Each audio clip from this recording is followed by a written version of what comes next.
Good evening from Johannesburg. I'm Khabu Murithi, the Research Associate at Tshwane University of Technology. I'm also the Tshwane District Secretary of the Young Communist League of South Africa. Welcome to Let's Have It Out.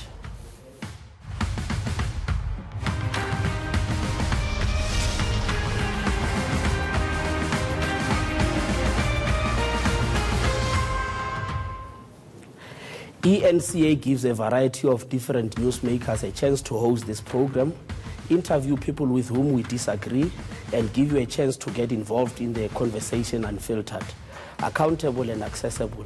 And it all starts now. Tonight, we are going to have a discussion why the teacher union SATU is enjoying undisturbed peace in the destruction of our education system. In discussing this topic, I'm reminded of Thomas Sankara, one of the greatest revolutionaries of our time, who facilitated the firing of the unionized primary school teachers in Burkina Faso. This was after the union had embarked on a 3-day strike. But the question is, was Sankara wrong to expel teachers who he viewed as being a threat to the nation-building project? In 2016, the Jobs for Cash report revealed how the Department of Basic Education had surrendered managerial and administrative control to SATU. We all know the embarrassing things that are cited in that report. What is clear is that public education cannot continue this way. How can the government and the tripartite alliance led by the African National Congress intervene to rescue the country from this toxic environment of basic education unionization? I am joined in this conversation by the Gauteng MEC for Education, Panyaza Lisufi. He is also the Deputy Chairperson of the ANC in Gauteng Province, and Olane Fakude from the South African Democratic Teachers Union. Before we go into our conversation, I want you to get involved, and here is how you're going to do it. Tweet us at ENCA using the hashtag LHIO. Call us on 011-759-6340 or send us a WhatsApp or WhatsApp video on 082-884-6370. And make sure those videos are no longer than 30 seconds, please. Yeah, good evening, gentlemen, and thanks for joining us. Good evening, Khabo. Yes. Olane, do you think Sankara was wrong to have wanted to fire teachers, whose conduct was not in the public interest? Well, let me greet you once again, Khabo. Let me greet the viewers and the MEC as well. What we know for a fact is that some of the best education systems in the world actually have got almost 100% unionization. I would give an example of the Scandinavian countries.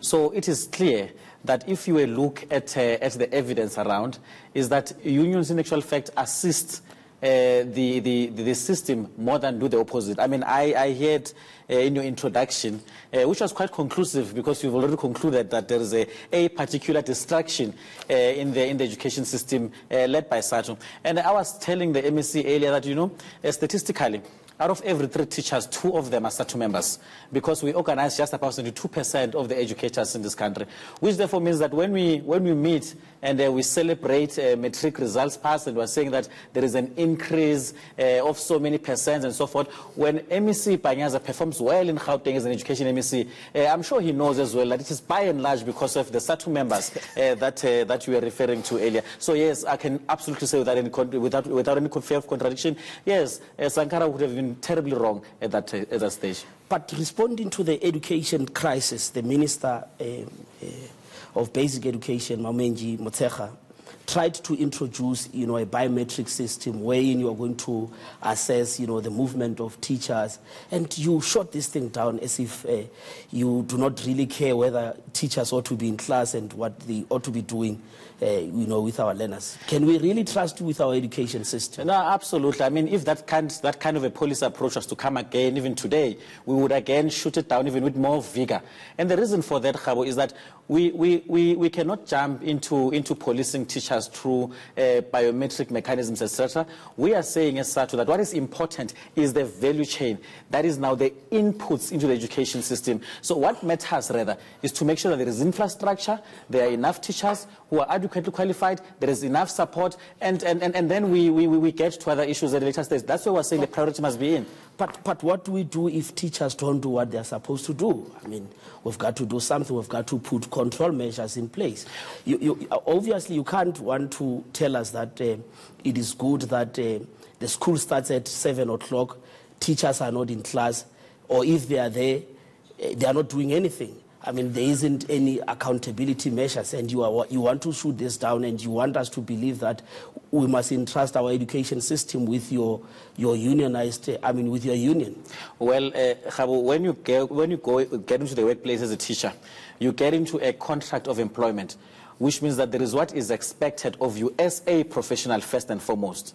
Now, what therefore that means is that if there are intransigent teachers, so a teacher perhaps is coming to school late or whatever the case may be, there is the employer as well who is involved there. So it is not necessarily the duty of the union to be seen to be trying to manage the discipline of teachers. What we will do as a union is that we've got an obligation to protect our members, and that we will do unapologetically. But in terms of disciplining teachers and so forth, that is why the employer is here.